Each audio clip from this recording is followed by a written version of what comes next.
So hi, my name is Rohan, and I am working as a Vice President of Financial Services for my company called Tech Locals.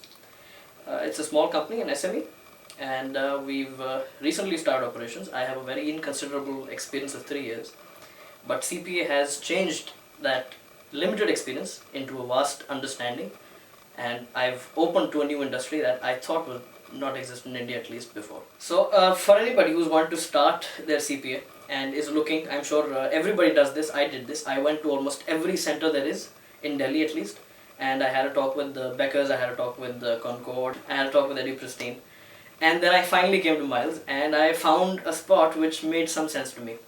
This was much better. They have a more dedicated course, they have a specific set of books, and the faculty along with it is A1.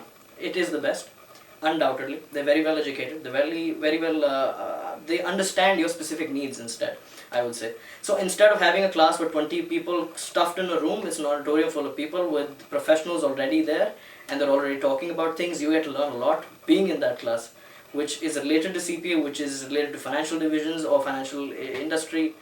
So CPA is effectively the best weapon you have if you don't want to do your CA. And if you want to do your CA, I would suggest still doing CPA is a better weapon. It is a better thing. It is slightly better understood world over than a chartered accountancy in India is. And the best part is, after doing my CPA, I was considered a professional. I was taken more seriously. So CPA exams aren't really a test of your knowledge. They're majorly a test of your intelligence. They don't really care if you learn the chronology well, if you've learned it on paper well. They're more interested if you can apply the concept. And that is why I think it is necessary to practice as many questions as you can and understand why those questions went wrong. Most importantly, listen to your faculty. Everything they tell you is A1, more important than anything you've heard anywhere before. What your faculty will tell you is the exact ground reality, because they have considerable experience in teaching, and also they've all given their exams as well. One of the sharpest men you would encounter in the teaching profession at least.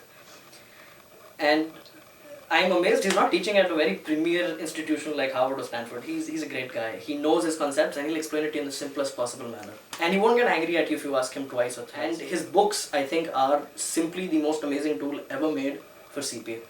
For one, I cared very little about the Wiley books. I only did the practice questions from there. I barely read it, only for subjects very necessary. But the one books that he gave me, the books that he's written, practically licked them off. I learned them so well. I made sure I understand every word there is. And the best part is, on top of that notes book that he gives you, it's a notes book basically from the Wiley book, they will also get you to highlight important things. So you're already learning in class. And then on top of that, when you go back home and you revise the highlighted parts, you're good with the chapter, you're done, you know the concept, now it's time to practice the questions. And I think that is the most efficient manner in which you could study for your CPA exam. And I find that method, this particular method, should be trademarked, because this is only told. I think the best way to study is go with the given method that Miles is telling you. That is the best option. Along with that, understand always that it is not about learning or rote learning what you've been given. The material itself is only for your understanding. It's not so that you learn. Because it's not about learning per se, it's about understanding and then applying that concept to a real life situation. The whole idea of the CPA exam is not to test you for how much you know, it's to test you if tomorrow you're shoved into a position where you don't know what's what. Can you use the presence of your mind and figure out a financial solution for it? Intelligence is needed in this paper, and you need to know your concepts before you go and attempt a paper. So take your time. There's no rush. We're all young people, most of us are, who are doing the CPA exams. And there is no purpose in spending money abroad to give an exam when you're not ready. So take your time. Do it as you like it. Go with the flow. Study what they're telling you to and practice as many questions as you can. I think this is a cliched statement that everybody at Miles will tell you, but it's a cliche for a reason. It's true. That's how it is.